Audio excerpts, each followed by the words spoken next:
Welcome to Stroke of Genius podcast, Executive Experience. I'm your host, Aaron Avila.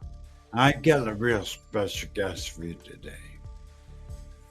His name is Alan Simberg, and he is a credentialed and certified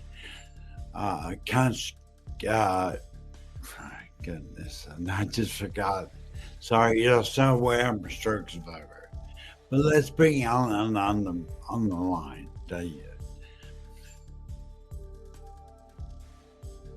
Good morning, Alan. Hello, Aaron. How are you doing? Really good. Please introduce yourself because my stroke brain drew a blank. Sorry. Oh, that's okay. Well, as I introduce myself, I want to thank you for having me as a guest on your show. As you mentioned, my name is Alan Simberg. I have a Ph.D. in counseling psychology. I'm a licensed marriage and family therapist, licensed chemical dependency counselor, and I have certification in applied clinical nutrition. Yeah, anybody knows, someone's doing research on Alan. He has so many little letters after his name. That's why I told him this morning, please introduce yourself. He got Ph.D. He's got so many abbreviations behind his name. I mean, that's pretty amazing. So, but you're in the business of helping people. Yes, that's my main purpose, to help people. I do the same thing, but I'm not credentialed. But I am a certified stroke survivor. Let's give a shout out, can we, real quick, to the people in the audience now. Hold on. We've got Sherry Patterson. She's in Niagara Falls. We got Jeremy. We get Jamie Parrish. He's in the United Kingdom. And I guess they're on two right now, so they can live late. But anyway, and I want to encourage you guys, feel free if you have a question for Alan to please ask. We're here to help. Bottom line. So Alan, we only got 30 minutes together, so let's jump right into it. I'm gonna get right into it. The questions that kind of what I asked in the agreement. I want you to answer the first question. How did you ever get into what you're doing right now? Well, actually, it was kind of an interesting way that this happened.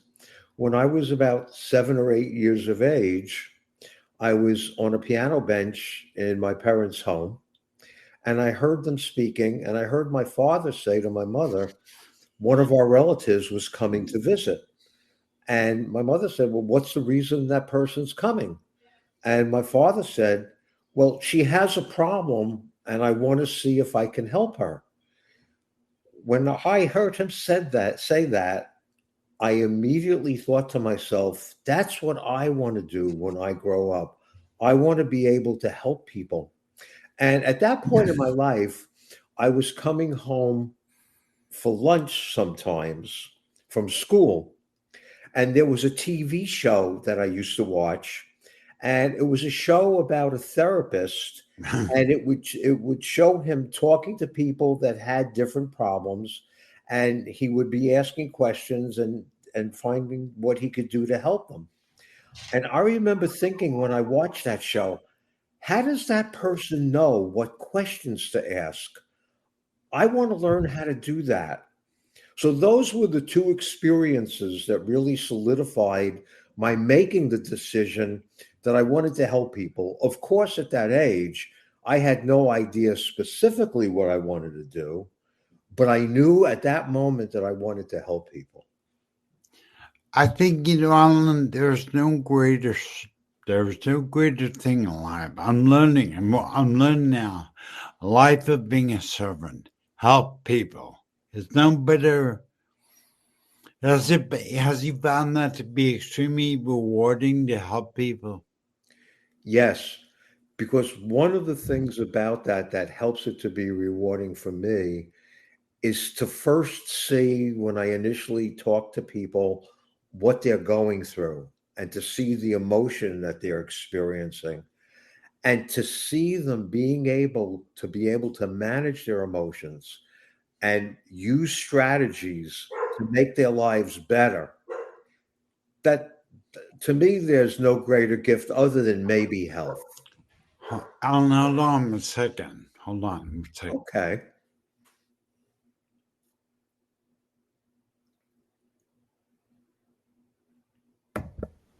Sorry, we're having a little dog here. Sorry. That's okay. Go ahead. Continue, please. Well, that was basically about what I was going to say, that helping people is so rewarding to me because as you know, we all have our struggles. So one of the things that I became aware of was how grateful I could have been every time, or how grateful I actually was whenever I was having a struggle in my life and I got the help that I needed, and how much better my life became as a result. And being able to provide that to other people is very satisfying to me. I can see that because in my stroke community, I really want to encourage it. I see there's a few stroke survivors out there in the audience. I want you to reach out to Alan, and he's here to help you, stroke survivors and community members. So please feel free. And at the end of the show, we'll tell you how to get a hold of him. But Alan, I'm curious. Let me see what's up. Of course, I did want to question. I have a couple more questions for you, if I can ask it. How did you? So, how you? If you ever thought about retiring, you've been doing this, I learned for over 50 years in the green room. Have you ever thought about retiring? Well, actually, I never have thought about retiring in any serious way. And it's kind of interesting that you asked me that question because several years ago, it was probably at least 10 years ago, if not longer, my son basically asked me the same question. And the way he asked the question was he said, Dad, how can you keep doing what you're doing? You know, are you going to stop at some point? And I said, gee, I'll answer your question, but what's the reason that you asked me that? And he said, well, my understanding is that people that do what you do get burnt out and they just can't tolerate going on doing what you're doing, especially as long as you've been doing it. And I said, well, Matt, that's my son's name, Matthew. I said, the reason I've never thought about retiring is because I get such fulfillment and such joy from helping people. I don't consider it work. Wow. I consider it being a service, and the fulfillment that I experience doing it. Why would I want to stop receiving that? Wow, you and I were talking. I'm learning that because I am learning that being a servant to people. I've been watching this guy named Steve, and he has a podcast called Doing Business with a Servant's Heart. And I realize, Alan, that being a servant to other people is, like you just said, is so filling, it's so fills you full of joy you don't want to stop. I can see I'll not stopping till the day I drop. I'm sorry, I love what I do. I love what I do. Yes. But I do have a more serious question. What do you think contributes to people becoming, because you're specialists in addiction and stuff, what contributes to people becoming, developing a substance abuse or disorder? Well, actually, there are two things that kind of go along with each other, two basic things. One is a person may have a predisposition to becoming addicted.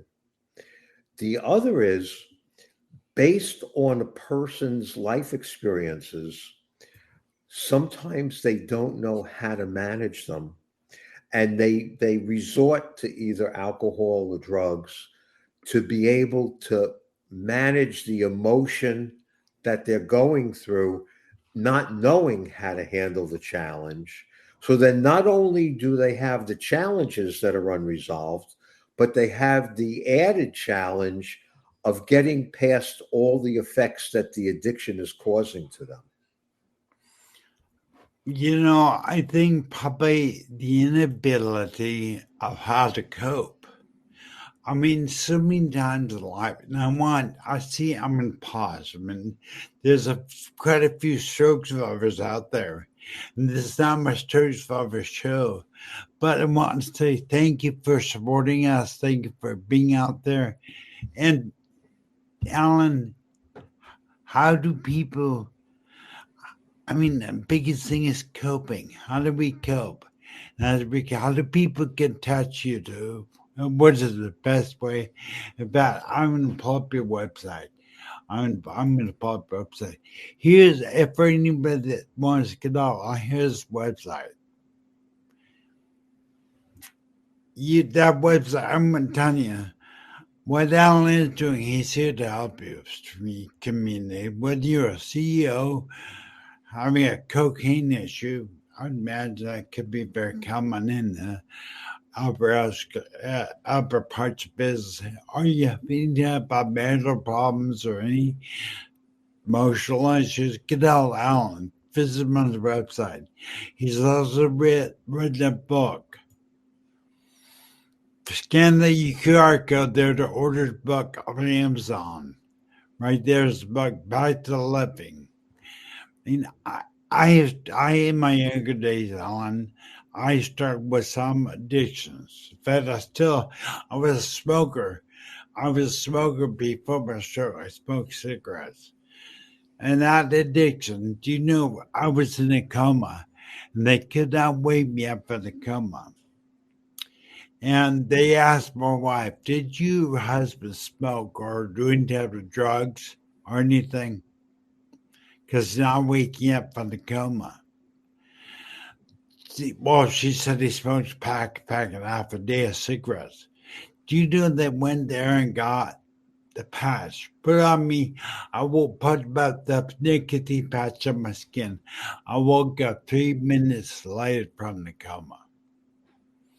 So, but when you talk about disposition to addiction, what do you mean by that? What does that mean? Well, essentially, what that part means is that people in the family, their genes predispose them to the possibility of them being addicted. So, one misconception that people sometimes have is that your genes are your destiny. And that's not true. Just because you may have that genetic predisposition doesn't mean it has to happen. And that is why you're calling it a disposition. Yes. Because so many of I want people to understand that because to me it's kind of good. Just because your father was an alcoholic, but just because your mother was an alcoholic, you may have the disposition of being an alcoholic, but you actually have the power saying, no, I'm not going to be an alcoholic. And, Alan and I didn't talk about this, but you've got a tremendous power in your mind. Your free will is your power. And Alan, you extract what people are going through. You actually take to during your session with people. Do you actually take on that emotion of that person? Well, I would say, in a sense, it's not exactly that I take it on, but I feel it. Yeah. Like if someone's sad, I can feel the sadness. And sometimes it does trigger me to feel sad. But what I'm recognizing is number one, part of that feeling is compassion and empathy. And part of it is feeling, literally feeling, in a sense, sadness, not necessarily exactly what they're feeling, because I can't know what they're feeling, but I have certainly a very reasonable idea of what it means to feel sad and how it feels. And I also have been able in my life, which I'm very grateful for this, is I don't allow that to interfere with my ability to continue to talk with them without allowing that emotion to overpower me. And in fact, it motivates me to be super focused so that I can be the most help possible at that moment. Yeah, because the chat right now, I just brought the chat up on screen. I wish you could see the comments that were coming up because they're really enjoying this topic. I think probably the hardest thing, as you know, I'm a stroke survivor. Suicide is so common, but in this day and age, this political world, in this world in turmoil, suicide is becoming quite prevalent. So, what is your suggestion to deal with those emotions of suicide? Well, I think the first thing in general to recognize is that when a person actually gets to the point of either seriously considering committing suicide or actually takes the steps to commit suicide, they're at a point in their life where they're feeling helpless and hopeless. So, one of my strongest recommendations to anyone who's thinking about committing suicide is don't hesitate to ask for help, because the longer that thought and that feeling exists, the greater the possibility that the person may actually attempt suicide. Yeah, I'm going to say something, maybe very transparent. When I was younger, I contemplated suicide. I actually contemplated it very seriously several times when I was younger. And you were, I don't know, are you a spiritual man? Say that again. Do you believe in God or? Oh, well, number one, I respect whatever anyone does believe. So I don't want anyone to take offense at what I'm going to say or to take what I'm saying as intending to be a contradiction to any of your beliefs. I believe in a greater power. I believe in a creative energy. And because I trained and studied under a spiritual master, well, this is not the only reason I think the way I do, but being in that training allowed me to see a different way about life, which helped me when I had certain challenges that I had to go through. It helped me to go through them easier than I would have if I did not have an organized religion to believe in, or a so-called God, or a so-called higher power or creative energy. Because one of the things that I believe is that it's helpful and it's important to believe that there's something greater than us. Because the way I look at it if there's no belief in anything that's greater than us, it's not unusual to think, well, what's the point of all this? Why even live? It helps us to have a purpose, and it helps us to identify our purpose and to live that purpose. It's funny. But you can see why I put the chat up on the screen to going crazy. But Kim is a wife of a survivor. Her husband had a very massive stroke and has aphasia and says he wants to die almost daily. And so Kim, those feelings are normal. She's going through just 5 stages of grief or something. He's going, when you have a stroke, you go through the grieving process because who you were dies. And it gets better as you go longer in the stroke survival mode. So I went through the 5 stages. I was suicidal when I first had my stroke. I was suicidal, and then I went through sadness, the grief. I went through the 5 stages of grief, and so maybe you come back on. We can talk all about that because we're almost at the time. But it's very in the stroke community. There's a lot of contemplating a suicide by the stroke survivor. You and I can help them. So now, how do I, like I said, I want to stick on this comment on this topic just a little bit. So, what happens? How do you bring someone from suicidal thoughts into hope? Well, I think it would be helpful to answer your question from within the context of, let's say, someone having experienced a stroke and considering committing suicide. One of the things that I think can be quite helpful for people when they're at that point, and this is true about being at any point where you're feeling that you're experiencing a challenge that maybe you just can't get past, instead of thinking or asking yourself, why did this happen to me?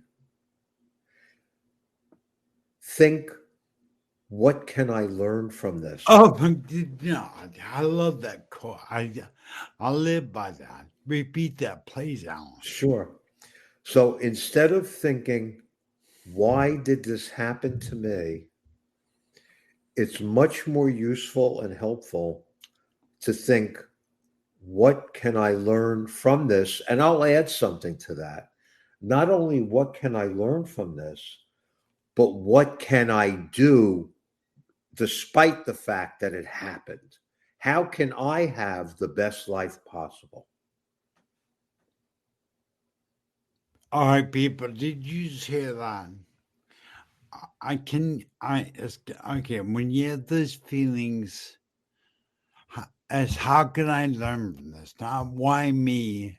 Don't ask why me, but ask what can I learn from this? And take more of a positive approach.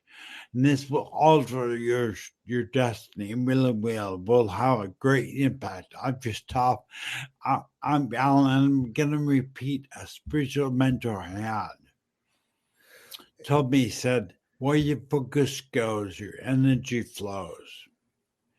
And I'm telling for any CEO, entrepreneur, stroke survivor out there, if you focus on the problem, your energy will go there, not negative.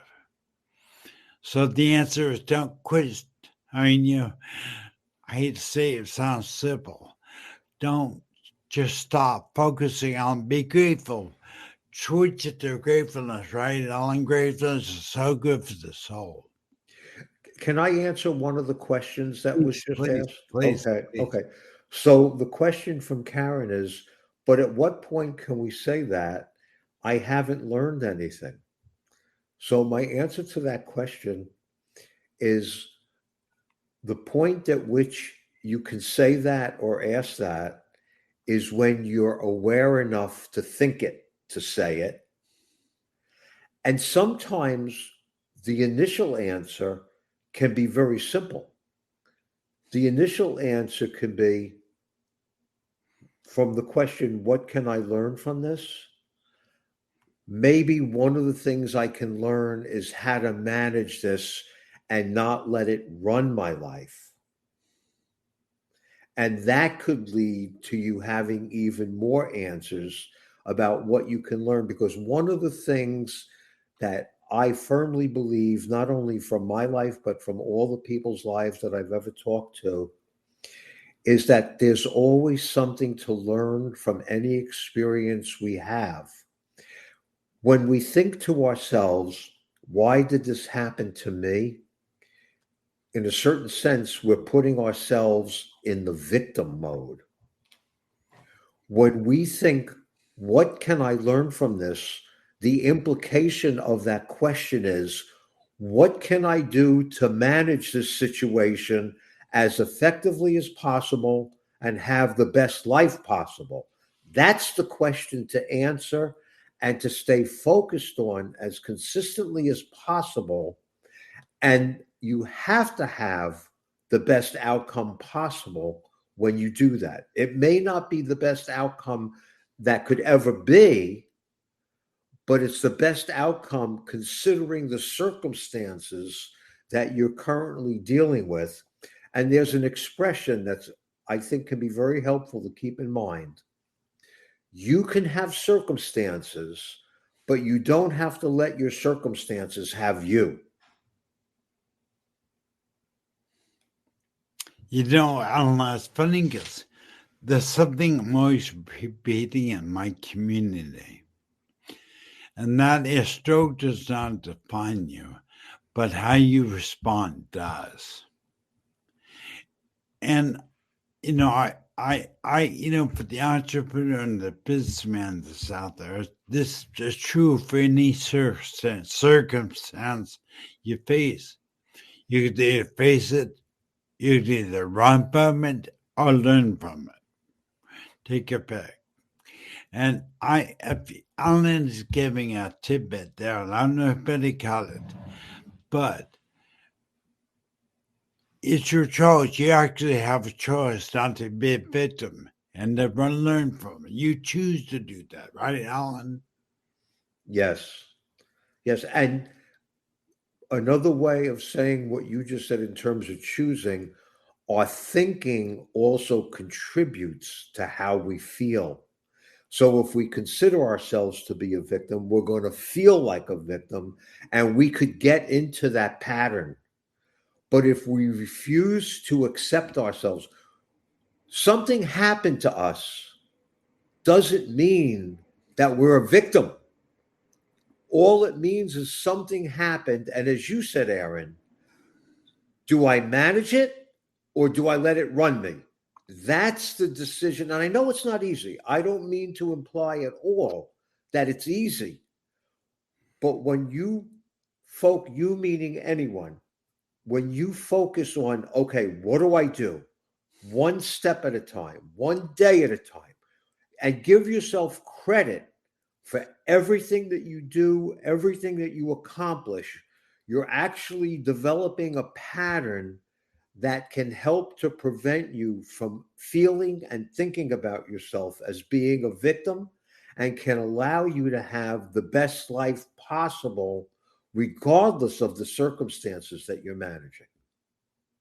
Wow. Powerful. That was powerful. Thank you very much. You know, so many times I've been serving the stroke community now for about 9 years.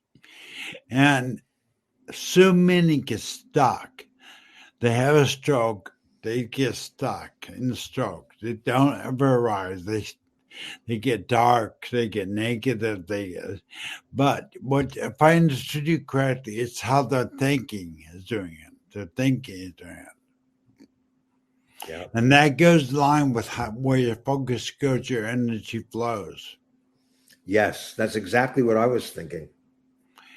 And I'm a big follower of Steve Harvey, and he's a motivational speaker.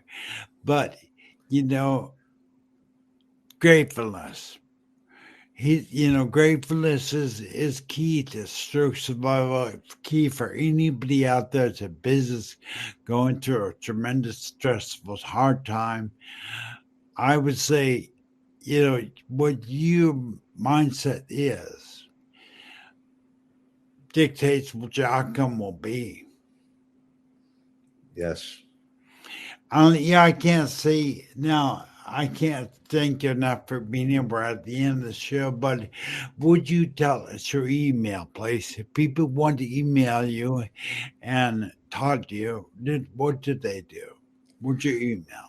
Well, my email address is Alan, it's ALAN, at Alan Simberg, it's SIMBERG.com. Okay, that's great. So I want to encourage anybody out there. If you need help, I would suggest get a hold of Alan. He's been doing it 50 years and he still doesn't want to go or doesn't want to retire because he loves it. I guarantee you want a therapist or you want what's psychiatrist? What do they call you? What therapist? What do you call you? A therapist, You or want a therapist with a heart. And I guarantee you, if someone that's doing this 50 years hard and a passion and a love to help people, get a hold of Alan. I'm gonna let me pick up a book one per time because I think it's important that people. This can apply not only this special, it applies to many other people, not just addiction. Correct. and the other thing I also want to mention is that if anyone is interested in becoming a client, I'm only meeting with people virtually. And the people that I'm speaking with have to be living either in Texas or New Jersey because I have to speak with people in states where I'm licensed. But if someone has a question, I can answer a question. All That's right, no sounds problem. great. Alan, I want to thank you for being here right at a time. I want to thank you for being here. Hope you enjoyed yourself. Thank you very much. Thank you, audience, for your support. Appreciate it. Thank you also for being there. Alan, thank you. Okay, and thank you, Aaron, for having me as a guest on your show. You're welcome, bro. I'll tell you, we'll do another one soon. Bye, Alan. Bye bye. Look forward to it, Aaron.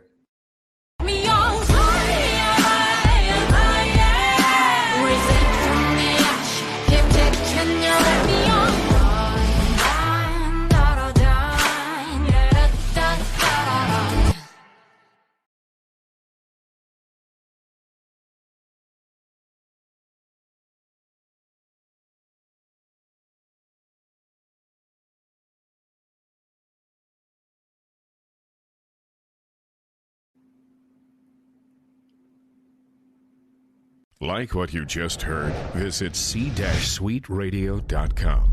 C-Suite Radio, turning the volume up on business.